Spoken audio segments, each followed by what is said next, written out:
businesses are going to be closed. What can I do to move myself forward? So I don't know what people want to do, but I do know this. When nothing changes, nothing changes. But if you change something, anything, something will change in your life. And you have to decide what that change is going to be. Well, and the beauty of it is it doesn't have to be a monumental change, right? Incremental changes, the smallest shift can make everything different. Well, I tell people all the time, I don't care if it's a millimeter or a mile. You're not a tree, just move. Seriously, just move forward. I don't care how small the steps are. Just decide to do something different. Yes. And that's all it takes. And, that's the beauty of it. What I love about this pandemic is that, to me, no matter where you are when you met this thing, it's a great equalizer, right? So as you said, everybody's impacted. So where do you want to be on that? If you thought you weren't doing well before, you have a chance to do something different now, to take this as an opportunity. And, while everybody is suffering, we can all be uplifted. We can all do something in this timing. And, I think that one of the things about you is that there's a sense that you can manage anything, you can accomplish anything, and that you've led other people to feel the same way. And it's powerful. Well, Christine, think about this. So I always go back to the story of Roger Bannister. And for the listeners that don't know who that is, Roger Bannister was the first human being to ever break the 4-minute mile barrier. And he was actually told, this is true, he was told by medical professionals that if he tried to run under a 4-minute mile, his heart may explode and he will die. Because they just said it was physically impossible to do that. So he had two choices. Believe the skeptics and not do it, or believe in himself and prove them wrong. So he trained and he did it. Now, the interesting thing is this. There were thousands of people that attempted that prior to Roger Bannister not achieving it. And then he did. And I believe in the year to a year and a half after he broke that 4-minute mile barrier, a half a dozen people did it as well. Which says this: if one person can do it, anyone can do it. And that goes for right now during this pandemic. If someone is thriving in their business, why not you? If someone has created a new business that is bringing in more income, why not you? If people are using this time period that we're going through as an opportunity to do more and to achieve more, to impact more, why not you?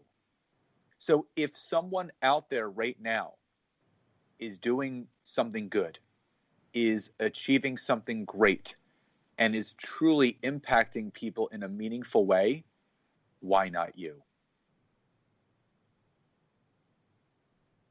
We have that responsibility to ourselves and to the world to be that person, to step forward in that, whatever it is our special gifts are. And so, talk about it. Let's talk about it strategically. What are some of the things that you use to help your, many global clients and followers to really be able to take advantage and be that person who can break that 4-minute mile? Well, it's one of those things, and I said this earlier in the interview, is, being a salmon in a world of fish.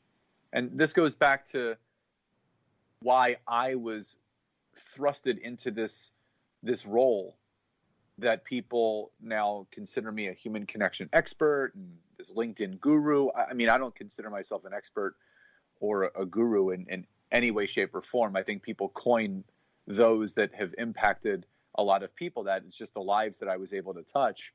But I had to go first. And when I saw the changes to social media and what it was actually doing to people, and this is back in 2014, 2015, how it was pulling people away from actually creating human connection. And it was having them spend more time scrolling and trolling and posting and praying and not really engaging in conversation, which is, in my opinion, why social media was created. It was to continue connection. It was to allow people to continue or reestablish relationships and connections and friendships that they may have lost, but people weren't doing that. And as I was growing my business, I was feeling more pulled away from one of my heart-centered characteristics, which is connection. And that's when I remember I had a LinkedIn profile and I had to go first. And I was looking to build my business. And I jumped on there and I started changing my profile around, and I started connecting with other people that were like me, that were doing similar things at the time that I was doing it, owning a gym and doing personal training and sports nutrition. And I started genuinely connecting and messaging them, and they started responding back. And I started having tons of calls and conversations. And I always talk about the 4 keys to creating revenue. And the first thing is leads. If you don't have a lead, you have no business. And then the second is having a conversation. From a lead, you can create a conversation. When you can create a conversation, it takes you to the third step, which is actually a conversion into your business, whether that's an introduction, whether that's a joint venture, whether that's a sale. Because the fourth step, it creates revenue. So I started to really break down this process. And again, I had to go first. I had to succeed. The greatest certification that any one person can get is actually going through the process themselves, come out better than before, so they can then end up showing other people how to do the same thing. So the big aha moment for me was after I started having some success. I reached out to a buddy of mine and I said, listen, Joey, you got to get on LinkedIn and I want you to do A, B, and C of what I knew at the time. This is 5 years ago. And I said, let me know what happens after about a week. So a week goes by and he shoots me a text message and he says, dude, call me. That's all it said. So I called him. And I said, what's up? He goes, listen, whatever you're doing, it really works. He says, I have 14 calls booked this week. He goes, you could be helping so many people that are struggling with finding new ways and methods of talking to people. You should create a course and you should teach this.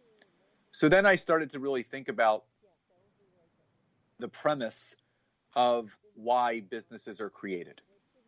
And the main premise of why a business is created, Christine, is to solve a problem that a lot of people have. Restaurants are created because it's filling the need and void of someone being hungry. A car dealership opens up because there's a need and a desire for people to get a new mode of transportation.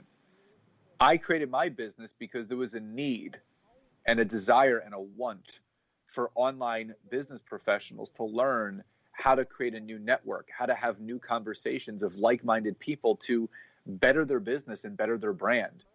So all I did was put structure around what I was doing, created some modules, created a coaching platform, and I'm now able to walk people through the necessary steps that they are required to take, as I did and still do to this day, to achieve everything they want in their business.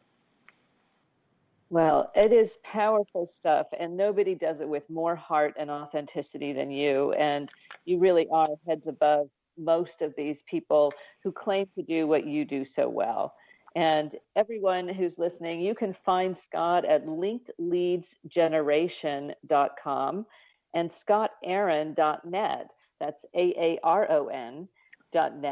And as we're winding down, Scott, what would you like our listeners to take away that they can start to do immediately? Well, number one, if anyone does go to my website, scottaaron.net, there's a free gift that anyone that visits the website it's a free profile download where you can start to optimize your profile. That's just a free gift. But I think above all else, what I want all the listeners to think about is really envision what you want your life to be.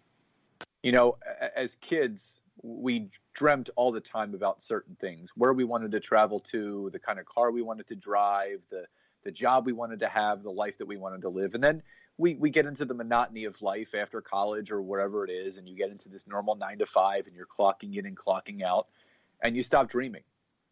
So my simple message to people is, I want you to start thinking big. I want you to start dreaming and thinking about what your ideal life looks like. And the simple question that I want to leave you guys with, that I really want you to listen to this question. I want you to grab a piece of paper. I want you to grab something to write with, and I want you to write it down. And my question is, if money or time were of no matter, you had all the time and you had all the money in the world, what would you be doing right now? And whatever you happen to write on that piece of paper, that is something that you're going to strive for, and you need to take those steps every single day to create that dream and turn it into your reality. Well, I can't think of a better message to end on. Thank you so much, Scott. Everybody, please check out scottaaron.net. And thank you so much, Scott, for being with us today. Absolutely. It was an honor and a privilege, and thank you so much for having me today.